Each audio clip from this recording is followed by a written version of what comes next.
I wasn't thinking straight, but I should not have done that.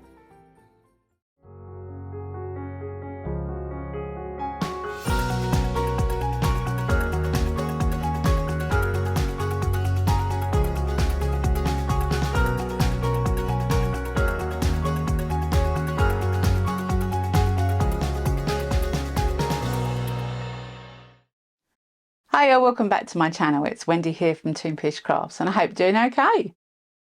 Now recently I'm into the festive season and I thought it would be really cool to make my own gift tags.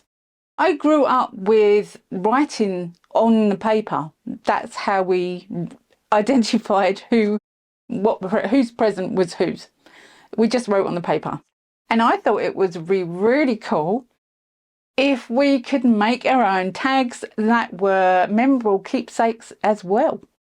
So that's what I'm planning to do. I have no clue how this is going to come out because this was filmed prior to even starting it. So let's see how I got on with making my own Christmas tags.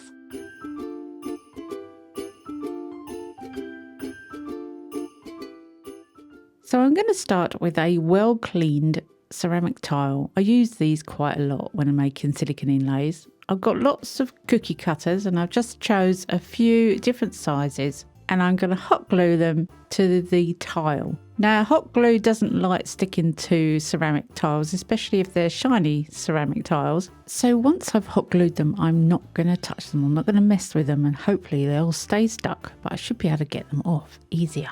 So I just carry on and do the entire 5 cookie cutters that I have. And now it's time to get the silicone. I'm going to use Let's Resin silicone rubber. I do have a discount code for Let's Resin that's on the screen. It'll also be in the description box below. And once I've mixed up my silicone, I put it in the airless. I put my silicone in the airless every single time. It gets rid of bubbles in about 2.5 minutes. It doesn't even do the full 5-minute cycle.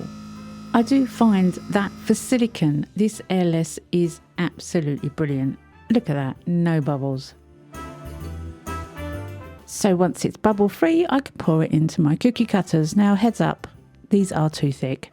I poured far too much silicone into these and I had to do it again with a smaller amount of silicone. I also made absolutely far too much silicone, but I do have other moulds ready to the side so I can use any spare silicone and not waste it.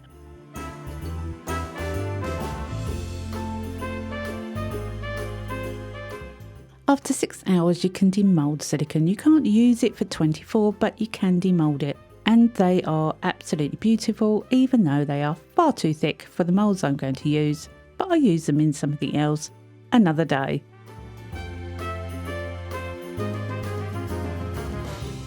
Now, for some reason with this project, I decided to do lots more than just the tags. I had a lot of mould areas to use, and I thought, why not make some pretty hanging Christmas tree decorations with some inlays that I have. Now I do actually sell these inlays on toonpish.com. You can make your own. I've shown you how to make these, but you can always go over and have a check out to see if there's something that you don't have or can't make.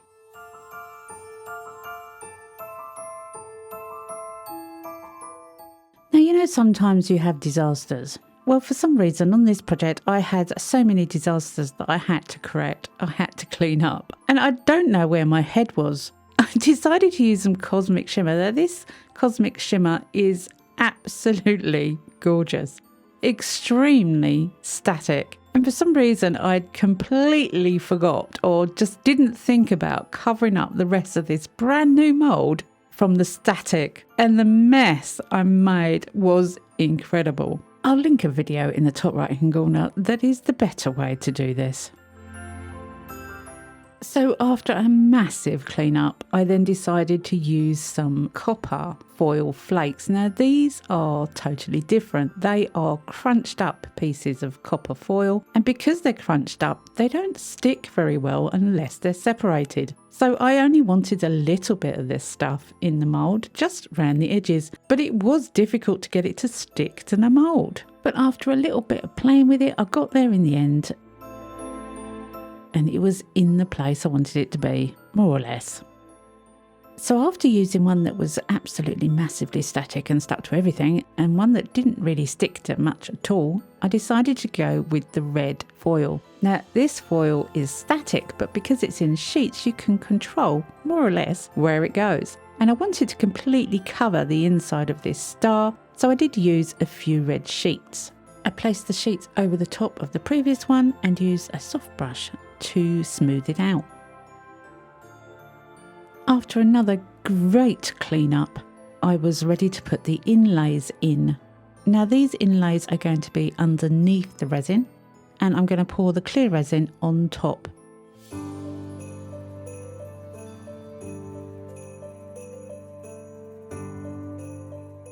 In this project, I'm going to use Let's Resin Fast Cure. I do have the piece on a heat mat, and it is warmed up and is set for low temperature for 4 hours.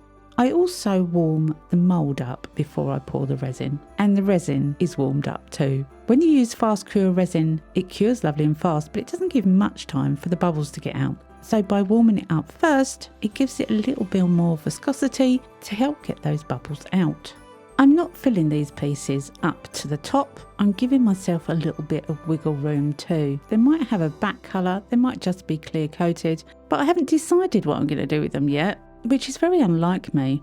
I go round the edges with a silicone tool to get rid of any stuck bubbles, and I go over the top of the tree to make sure there's no air stuck in the silicone of that tree. I give them a really fine squirt of isopropyl alcohol to help with the surface bubbles, and then it's time to put in the little silicone piece that I'm going to have at the top of this one, because I'm going to put something in the centre of it.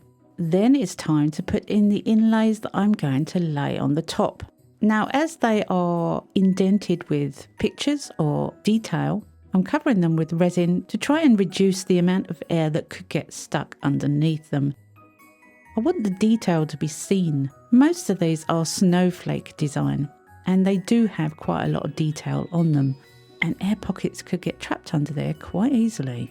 This little snowflake is going on top of a solid purple surface. Now I did think to myself, you're not going to see that when you turn it out, so I have other plans for that. In fact, I have other plans, not just the normal colour the piece and colour it in black. It's going to be slightly different, but I'll get to that.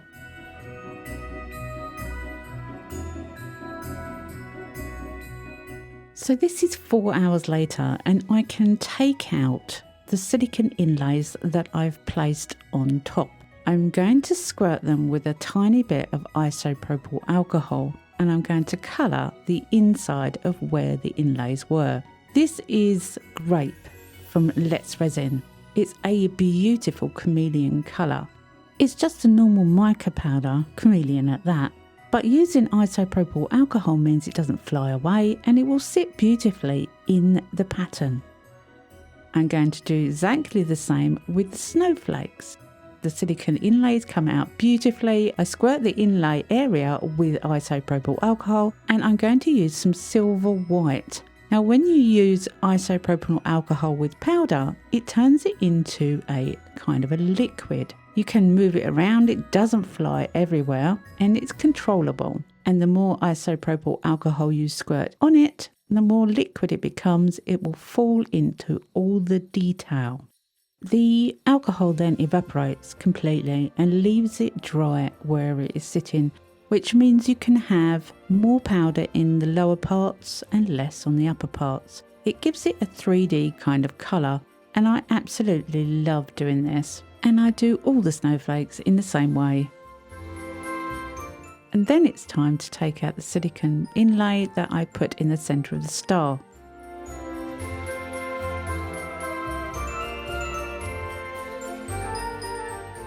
I'm going to use some polyurethane resin, which is Let's Resin polyurethane resin, and all the links for this video will be in the description box below. This polyurethane cures white. I've decided to sacrifice a tiny needle top bottle. I've taken the needle top out, and I've put the polyurethane resin in the bottle so that I have more control of where I put this resin. I'm going to fill up each of the inlays with the white, and this one should not have been filled up. I wasn't actually thinking straight and I just carried on. I should not have filled this purple one up with white resin, and I'll explain why later. Anyway, I've put a tiny bit of polyurethane in the centre of the star. I had to make a second batch for this one because I was taking so long it was curing in the cup, and this stuff cures so fast.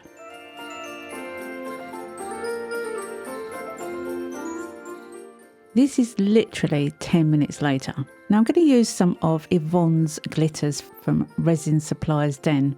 I've got some Faye, some Verity and some Mother of Pearl snowflake pieces which are new to her this year. Their link will be in the description box below as well. I've put it in some fast cure clear resin and I'm going to pour it over the back of the snowflakes and also over the back of the purple one that I've messed up but don't realise it at the moment, making sure I get any air bubbles that are trapped around the outside edge and taking it up to the top of those moulds. I'm then going to pour it over the back of the other pieces that were clear. Don't forget the silicone pieces of those are underneath and they will be coming out later. So this will be the back coat of those pieces. And I thought the glitters would just add something really sparkly for Christmas.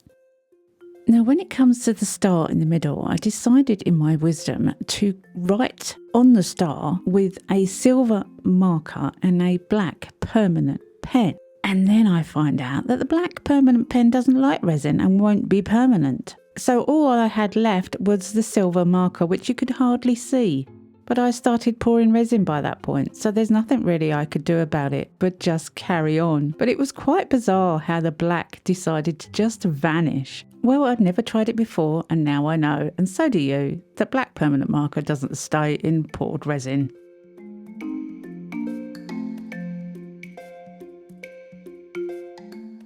The following day I could demould, and this is when I realised that I really messed up. I can't see that snowflake because the background is fully purple. Instead of pouring polyurethane in that one, I should have poured the back completely clear. So it would have been the front, but we can fix that. I absolutely love the bell. The bells just are gorgeous and the snowflakes came out beautiful. Now, if I had put black behind them, the silver would have turned grey. What do you think? Would you have put black behind instead of white? Let me know what you would have done in the comment section below.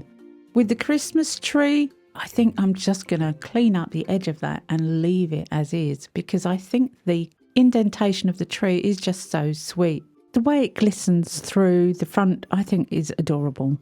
I'm going to have to fix this red one. All the pieces need to be cleaned up around the edge, but it doesn't matter. That's just standard on resin. Most of the little pieces just come right off, but they still have a sharp edge, and it's good to create a more tactile feel by sanding or using a deburring tool to clean up the edges. I do like the way those snowflakes have come out though, to be honest.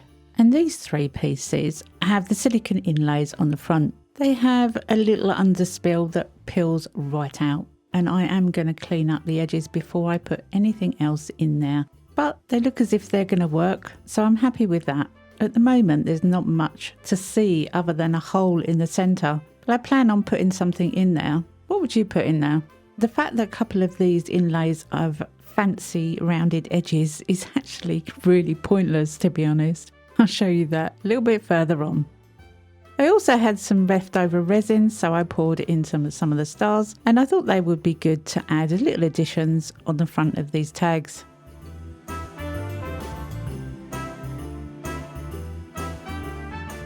Well, there's only really one thing I can do with this, and that is to sand the front so I can see the snowflake through the purple.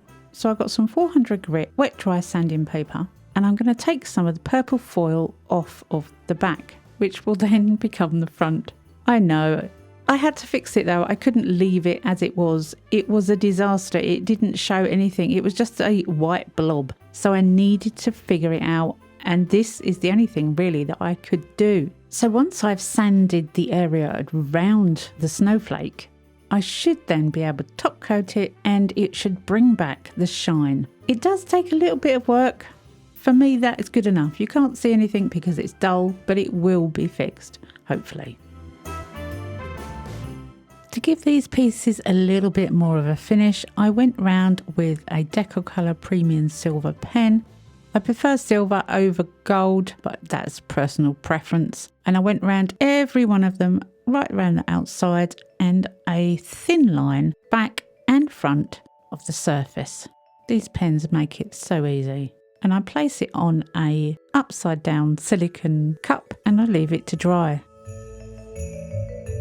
Now it's time to personalise the middles. Where I had the silicone inlays in, I've printed out quite a lot of stickers. I went to Canva, I found their sticker selection, I chose the ones I wanted, I wrote little messages myself, and I printed them out on sticker paper.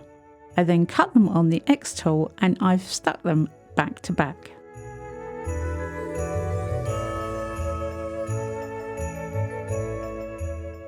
I wasn't happy at all with the red star, so I decided to print a sticker separately for that one and stick it on the front. Now I know that it's a bit of a cop-out that, but I wanted it to look right. It didn't look right. And let's face it, you can stick stickers on any piece of resin and top coat it so it stays there. And I thought I'm going to have to do that because I wanted it to be finished. So all these pieces are ready to have their final coat of resin to stick the stickers in and to make them look better.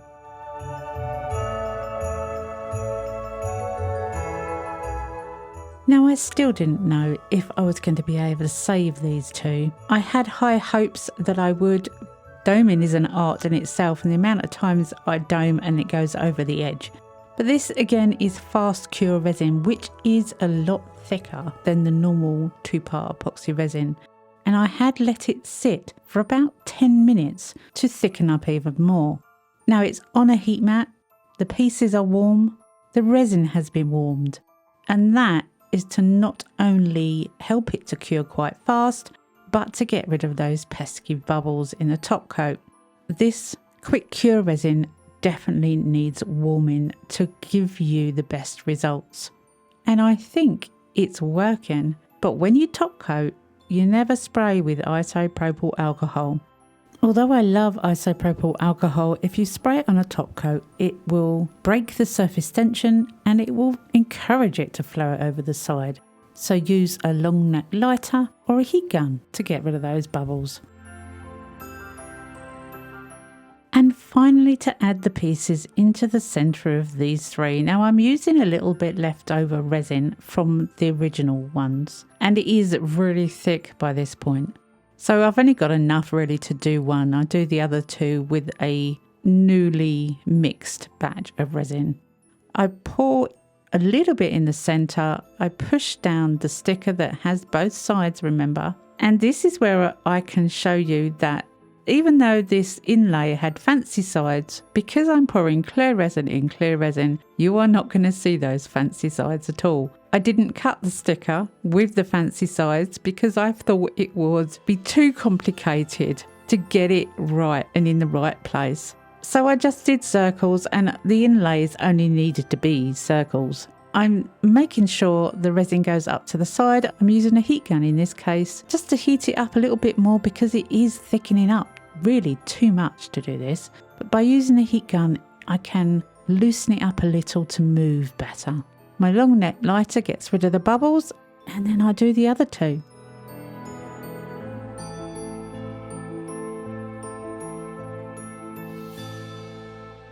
So this has been a mammoth project. One mould with 9 pieces in it. But I am over the moon with the results. The mould, by the way, was gifted to me. It was brand new and it was gifted to me, but I believe it's a Moulds and Shapes mould. And it is a gorgeous mould. There's no question. It is beautiful. I am really happy with these pieces. A couple of them have little bubbles that have come up from the inside of the stickers, but I'm okay with that. These are going to go as gift tags onto presents, and the ones that don't have anything written on them will go inside the presents so that the gift tags and the other pieces can go on a Christmas tree together. Well, I really hope you've enjoyed this video. It's had a lot of issues, I had a lot of mistakes, but I got there in the end, and the trick is just not give up. I really don't like giving up. I hope you've got something out of this video, and I hope you've enjoyed it in some way. Anyway, come back and see me next week, because you never know what I'm going to be up to. I never know what I'm going to be up to. Have a great week. Happy crafting, and bye for now.